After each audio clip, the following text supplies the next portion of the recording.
Assalamualaikum warahmatullahi wabarakatuh. And hi, my name is Siti Nur Zulaikha binti Abdul Muttalib, and now I will present about Bank Negara Malaysia. Introduction of Bank Negara Malaysia. Bank Negara Malaysia is a statutory body which started operations on 26 January 1915, governed by the Central Bank of Malaysia Act 2009. The role of Bank Negara Malaysia is to promote monetary and financial stability. The objective of Bank Negara Malaysia: 1. To issue currency and keep reserve while safeguarding the value of the currency. 2. To act as a banker and financial advisor or agent to the government. 3. To promote monetary stability and a sound financial structure. 4. To influence the credit situations to the advantage of the country.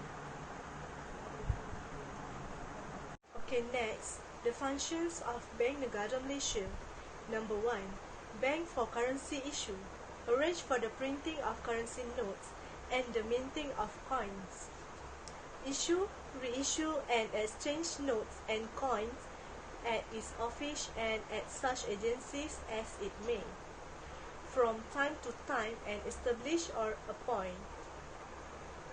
Arrange for the safe custody of unissued stocks of currency, and for the preparations, safe custody and destruction of plates, paper for the printing of notes, and of dice for the minting of coins.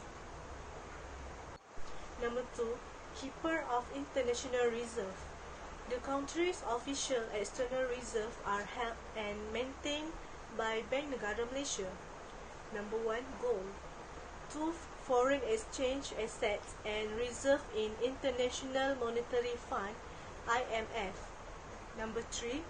Holdings of special drawing right. Number 4.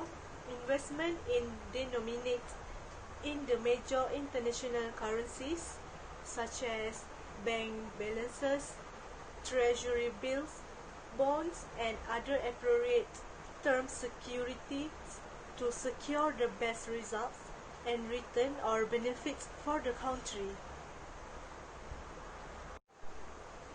Next functions for Bank Negara Malaysia is government banker and financial advisor. Number 1. Management of government accounts. It provides checks facilities, accept funds, and makes payment on behalf of the government, and undertakes the foreign exchange business of the government. Number 2. Source of funds of government. It provides temporary advice to the government to cover any deficit in the budget revenue. Number 3. Management of national debt.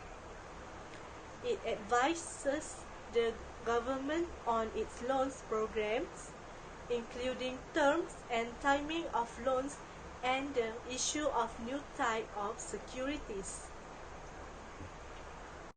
Next, to promote monetary stability and influence the credit situations to the advantage of the country.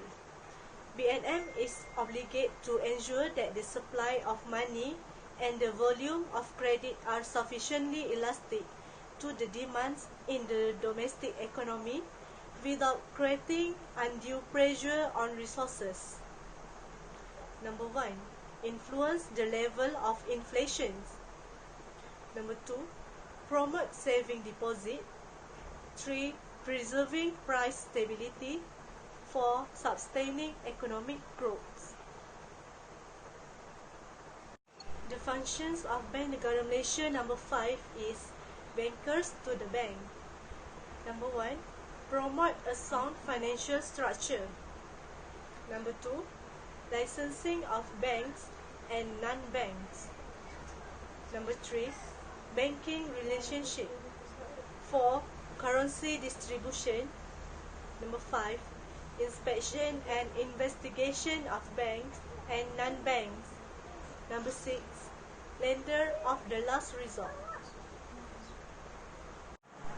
Okay, and the last one is I will present about monetary new issues. Number 1, International Reserve of Bank Negara Malaysia as at 15 October 2020 amount to 105.2 billion US dollar. The reserve position is sufficient to finance 8.4 months of retained import and is 1.1 times total short-term external debt.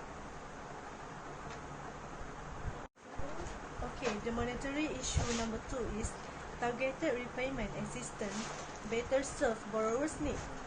BNM wishes to assure borrowers that repayment assistance will remain available for borrowers whose income have been affected by the pandemic, offered to borrowers across a range of income groups, with special considerations given to households from defaulty categories, micro businesses, as well as borrowers affected by movement restrictions.